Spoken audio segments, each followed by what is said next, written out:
ஆர்யாதசகம் episode 2 27வது ஸ்லோகத்திலேருந்து 50வது வரைக்கும். ஊரக்ருத காஞ்சிபுரி உபனிஷதரவிந்த குகர மதுதாராம் உன்னம்ரஸ்தன கலசீம உற்சவலகரீம் உமாஸ்மகே சம்போகோ ஏன சிசுதீர்கலோச்சனம் ஏன பரிபந்தி சந்ததம் நஜதாம் ஏகாம் பிரணாத ஜீவிதம் ஏவம் வத தூரமேகவலம்பே ஸ்மயமானமுகம் காஞ்சி அயமானம் கமபி தேவதா பேதம் தயமானம் வீட்ச முகுகோ வயமானாமிருத தௌமக்னாகா குதுகஜுஷு காஞ்சி தேசே कुमुद दबोरासि भागसे करिदे गुरुदे मनोविहारं कुलगिरि परिपृढ कुलैगमणिदीपे वीक्षे महिषि काञ्चीपुरे विपुलस्तन कलश करिम परवसिदं विक्रुम सहसरदेगं विप्रम समवाय सारसन्नागं गुरुविन्द गोत्रकात्रं कूलसरं कमपि नौमि कम्बायाः कूलङ्गशकुशकुम्भं कुसुमायुधवीर्यसारसंरम्भं कुट्मलिदकुशकिशोरैः कुर्वाणैः काञ्चिदेश सौहार्दं कुङ्कुमशोणैर्निशितं कुशलपदं शम्भुसुकृतसंभारैः अङ्कितकेशनकेनचित् अंदंगर नौषधेन कमलानां अंधपुरेण संभोगो अलंग्रिया काभि कल्पदे कांच्याम् उररी करोमि संददम् ऊष्मलपालेन लालितं पुंसा उभकम्बमुसिदकेलनम् उर्वीतरवंश संबदुन्मेषम् अंग्रदस्तनकोरगम्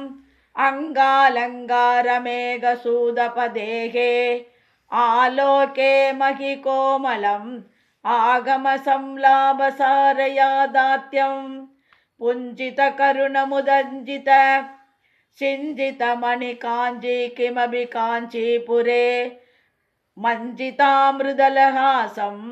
पिञ्जादनुरुसि पिनागिमूलधनं लोलहृदयोऽस्मि सम्भोगो लोचनयुकेलन लेह्यमानायां लालितपरमशिवायां लावण्यामृततरङ्गमालायां मधुकरसहसारसिकुरैः मदनाकमसमयदीक्षितकटाक्षैः मण्डितकम्बाधीरैः मङ्गलकन्दैर्ममास्तु सारुभ्यां वदनारविन्दवक्षो वामाङ्गतडी वंशवदी भूदा पुरुषत्रिदये त्रेधा पुरन्द्री रूपत्वमेव कामाक्षी पादाकरीं भवाप्तेः आधारत्याम्बुजेषु विसरन्ति आधारीकृतकाञ्जीं बोधामृतवीसिमेव विमृशामः कलयां यन्द ससदर कलयाङ्गिदमौलिममलचित्वलयाम् अलयामाकमबीडिनिलयां वलयाङ्गसुन्दरीं माम्बां सर्वादिपरमसाधक गुर्वाणीदाय कामपीडजुषे सर्वाकृदये शोणिम कर्वायास्मै समर्प्यते हृदयं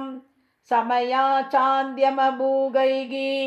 समया बुद्ध्या सदैव शीलिदया उमया काञ्जीरदया नमया लप्ते किन्तु ददात्म्यं जन्दोस्तव पदभूजन सन्तोषतरङ्गितस्य कामाक्षी बन्धो यदि युवती पुनः सिन्दोरम्बस्सु प्रम्भ्रमीदि शिला कुण्डली कुमारी कुडिले चण्डी सरासर सवित्री सामुण्डे कुणनी गुहारिणि गुह्ये गुरुमूर्ते त्वां नमामि कामाक्षी अभिधाकृति प्रदाकृतिः असिधाकृतिरभिसिधाकृतिर्मादग अनगन्धा त्वमगन्धा प्रमयसि कामाक्षि शाश्वति विश्वं शिव शिव पच्यन्ति समं श्रीकामाक्षि कदाचिदा पुरुषाः विभिन्नं भवनमित्रं मित्रं लोष्टं स युवती बिम्बोष्टं कामपर्यन्ति कामिनी कामेश्वरी कामपीडमध्यकदे कामदुःखा भवकमले कामकले कामकोटि कामाक्षी मध्ये हृदयं मध्ये निडिलं मध्ये शिरोभिवास्तव्यां चण्डगरचक्रकार्मुक चन्द्रसमाभां नमामि कामाक्षी सर्वमङ्गलमाङ्गल्ये शिवे सर्वार्थसाधिके शरण्ये त्र्यम्बके गौरी नारायणि नमोऽस्तुते।